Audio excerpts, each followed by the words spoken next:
ರಾಜ್ಯ ಸರ್ಕಾರಕ್ಕೆ ನಾನು ಕೃತಜ್ಞತೆ ಸಲ್ಲಿಸ್ತೇನೆ. ಎಸ್ಐಟಿ ಮಾಡಿದ ಕಾರಣ ಸತ್ಯ ಹೊರಬರ್ತಾ ಇದೆ. ರಾಜ್ಯ ಸರ್ಕಾರಕ್ಕೆ ಧರ್ಮಾಧಿಕಾರಿ ವೀರೇಂದ್ರ ಹೆಗ್ಗಡೆ ಧನ್ಯವಾದವನ್ನ ಹೇಳಿದ್ದಾರೆ. ರಾಜ್ಯ ಸರ್ಕಾರಕ್ಕೆ ನಾನು ಕೃತಜ್ಞತೆಯನ್ನ ಸಲ್ಲಿಸ್ತಾ ಇದ್ದೇನೆ. ಎಸ್ಐಟಿ ಮಾಡಿದ ಕಾರಣಕ್ಕೋಸ್ಕರ ಸತ್ಯ ಹೊರಬರ್ತಾ ಇದೆ ಅಂತ ಹೇಳಿದ್ರು. ಶತ್ರುತ್ವ ಯಾಕೆ ಬಂತು ಅಂತ ನಮಗೆ ಗೊತ್ತಿಲ್ಲ. ಇಷ್ಟು ಹಗೆತನ ಅಪವಾದ ಯಾಕೆ ಬಂತು ಅಂತ ಗೊತ್ತಿಲ್ಲ. ನಾವು ಸೇವೆ ಮಾಡ್ತೇವೆ, ಆದರೆ ಸೇವೆ ಪ್ರಚಾರದ ವಸ್ತುವಲ್ಲ. ನಾವು ತಪ್ಪು ಮಾಡಿದ ಕಾರಣ ನಮಗೆ ಆತ್ಮವಿಶ್ವಾಸ ಇದೆ. ಎಲ್ಲೋ ಕೂತು ಟೀಕೆ ಮಾಡುವಂಥವ್ರು ನಮಗೆ ಬೇಡ. ನಮಗೆ ನಮ್ಮವರು ಬೇಕು, ನಮ್ಮ ಜೊತೆ ನಿಲ್ಲುವಂಥವ್ರು ಬೇಕು ಅಂತ ಹೇಳಿದ್ರು.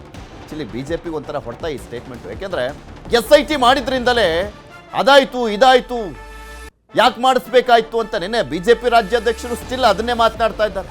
ಎಸ್ಐಟಿ ಮಾಡಿದ್ದೇ ಕುತಂತ್ರದಿಂದ ಅಂತ ಸರ್ಕಾರದ ಮೇಲೆ ಗೂಬೆ ಕೂರಿಸ್ತಾ ಇದ್ದಾರೆ.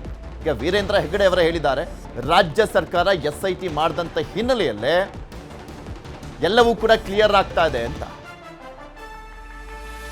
ನಮ್ಮ ಮೇಲೆ ಪ್ರೀತಿ ತೋರಿದ ಎಲ್ಲ ಹೆಣ್ಮಕ್ಳಿಗೂ ನಾನು ಆಭಾರಿ. ಎಸ್ಐಟಿ ವರದಿ ಅರ್ಧಂಬರ್ಧ ಇನ್ನೂ ಇದೆ ಕಾರಣ, ಅರ್ಧ ಬಂದಿರುವಂಥದ್ದು ಕಾರಣ. ನನಗೆ ಧೈರ್ಯ ಬಂದಿದೆ, ನಾನು ಇಷ್ಟು ಧೈರ್ಯವಾಗಿ ಮಾತನಾಡ್ತಾ ಇದ್ದೇನೆ ಅಂತ ಹೇಳಿದ್ರು. ಯಾಕೆಂದರೆ ಇನ್ನು ಅರ್ಧ ಬಂದಿದೆ ಅಷ್ಟೇ, ಪೂರ್ತಿಯಾಗಿ ಬರುತ್ತೆ, ಅದಾದಮೇಲೆ ಇನ್ನಷ್ಟು ಕ್ಲಿಯರ್ ಆಗುತ್ತೆ ಅಂತ ಹೇಳಿದ್ರು.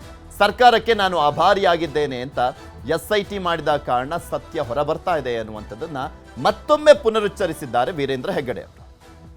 ಸರ್ಕಾರ ನಾವು ಯಾರಿಗೆಲ್ಲರಿಗೂ ಒಂದು ಹೇಳಿದೆ, SIT ರಿಪೋರ್ಟ್ ಬರೆದೇ ನಾನು ಏನು ಹೇಳೋದಿಲ್ಲ ಅಂತ.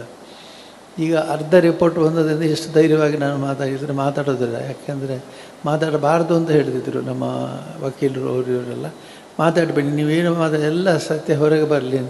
ಸರ್ಕಾರಕ್ಕೆ ನಾನು ಕೃತಜ್ಞನಾಗಿದ್ದೇನೆ. SIT ಮಾಡಿ ಅವರು ಈ ಸತ್ಯಶೋಧನೆಗೆ ಮಾಡಿದ್ರಿಂದ ನಮಗೆ ಸತ್ಯ ಹೊರಗೆ ಬಿತ್ತು. ಮತ್ತು ನಮ್ಮ ಎಲ್ಲ ಹೊಳಪುಗಳೆಲ್ಲ ಹೊರಗೆ ಬಿತ್ತು. ಹಾಗಾಗಿ ನಮಗೆ ಯಾವುದೇ ಭಯ ಇಲ್ಲ. ನಿಶ್ಚಿಂತೆಯಿಂದ ನಿರ್ಭಯವಾಗಿ ನಿಮ್ಮ ಮುಂದೆ ನಾವು ಕೂತಿದ್ದೇವೆ. ನಾವು ಯಾರಿಗೆಲ್ಲರಿಗೂ ಒಂದು ಇದೆಲ್ಲದ್ರ ಬಗ್ಗೆ ಇನ್ನಷ್ಟು ಮಾಹಿತಿಯನ್ನು ಕೊಡ್ತಾ ಹೋಗ್ತಾರೆ ನಮ್ಮ ಪ್ರತಿನಿಧಿ ಕಿಶನ್ ನಮ್ಮ ಜೊತೆ ನೇರ ಸಂಪರ್ಕದಲ್ಲಿ ಜಾಯ್ನ್ ಆಗಿದ್ದಾರೆ. ಕಿಶನ್, ಇದೊಂದು 3ನೇ ಬಾರಿಗೆ ಅವರು ಈ ಸ್ಟೇಟ್ಮೆಂಟನ್ನು ಪುನರುಚ್ಚರಿಸ್ತಾ ಇರುವಂಥದ್ದು. ಯಾಕೆಂದರೆ SIT ಮಾಡಿದಂಥ ಹಿನ್ನೆಲೆಯಲ್ಲೇ ಇದ್ದಂಥ ಗೊಂದಲ ಎಲ್ಲವೂ ಕೂಡ ಕ್ಲಿಯರ್ ಆಗಿದೆ ಅನ್ನುವಂಥದ್ದು ಇಡೀ ಜನಕ್ಕೆ ಗೊತ್ತಿರುವಂಥದ್ದು. ಆದರೆ SIT ಮಾಡಿದ್ರಿಂದ ಅದಾಯಿತು ಇದಾಯಿತು ಏನೇನೋ ಮಾತನಾಡುವಂಥ ಕೆಲಸವನ್ನು BJPಯವರು ಮಾಡ್ತಾ ಇದ್ದಾರೆ. ಕಾಂಗ್ರೆಸ್ ಮೇಲೆ ಗೂಬೆ ಕೂರಿಸುವಂಥ ಕೆಲಸವನ್ನು ಮಾಡ್ತಾ ಇದ್ರು. ಯಾವ ರೀತಿಯ ಒಂದು ಕ್ಲಾರಿಟಿಯನ್ನು ಕೊಡುವಂಥ ಕೆಲಸವನ್ನು ವೀರೇಂದ್ರ ಹೆಗ್ಗಡೆ ಅವರು ಮಾಡ್ತಾ ಇದ್ದಾರೆ ಅಂತ. ಪೃಥ್ವಿ, ಇವತ್ತು ಧರ್ಮಸ್ಥಳದ ಅಮೃತ ವರ್ಷಿಣಿ ಸಭಾಂಗಣದಲ್ಲಿ ಧರ್ಮಸ್ಥಳದ ಊರಿನ ಅಂದರೆ ಗ್ರಾಮಸ್ಥರ ಒಂದು ಕಾರ್ಯಕ್ರಮ ಇತ್ತು. ಆ ಕಾರ್ಯಕ್ರಮದಲ್ಲಿ ವೀರೇಂದ್ರ ಹೆಗ್ಗಡೆ ಕುಟುಂಬ ಸಮೇತರಾಗಿ ಭಾಗವಹಿಸಿದ್ರು. ಈ ಸಂದರ್ಭದಲ್ಲಿ ವೀರೇಂದ್ರ ಹೆಗ್ಗಡೆ ಇವತ್ತು ಬಹಳ ಭಾವನಾತ್ಮಕವಾಗಿ ಮಾತಾಡಿದ್ದಾರೆ. ಇದೇ ಮೊದಲ ಬಾರಿಗೆ ಇಷ್ಟು ಮುಕ್ತವಾಗಿ ಮಾತಾಡಿದ್ದಾರೆ ಅಂತ ಹೇಳ್ಬೋದು.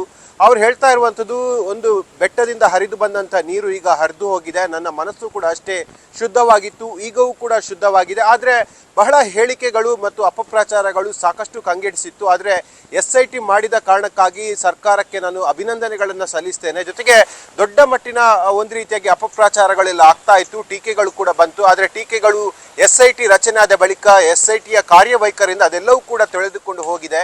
ಆ ಧರ್ಮಸ್ಥಳದ ಗ್ರಾಮದ ಜನ ನನ್ನ ಬೆನ್ನಿಗೆ ಹಿಂತಿದ್ದಾರೆ. ನಿಮ್ಮ ಧರ್ಮ ಬೇರೆ ಅಲ್ಲ, ನನ್ನ ಧರ್ಮ ಬೇರೆ ಅಲ್ಲ, ಧರ್ಮಸ್ಥಳದಲ್ಲಿ ಧರ್ಮ ಉಳಿದ್ರೆ ಹಿಂದೂ ಧರ್ಮ ಉಳಿಯುತ್ತೆಂಬ ವಿಚಾರದಲ್ಲಿ ಸಾಕಷ್ಟು ಮಾತುಗಳೇ ಆಡಿದ್ದಾರೆ.